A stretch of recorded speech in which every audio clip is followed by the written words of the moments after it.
YS Bharati ప్రచారం చేయబోతున్నారు. దాదాపుగా ఖరారైనట్లుగా సమాచారం.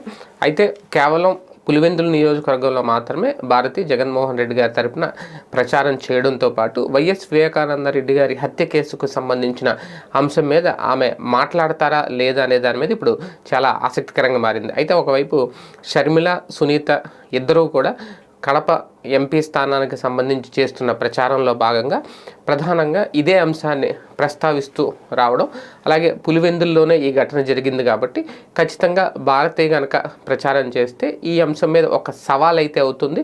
అది షర్మిలకి ఏ రకమైన కౌంటర్ ఇస్తారు భారతి అనేది. ఎందుకంటే ఇప్పటివరకు నేరుగా షర్మిల గురించి భారతి గారు ఎక్కడ మాట్లాడింది లేదు, ఆ అవసరం రాలేదు, ఆ అవకాశం రాలేదు.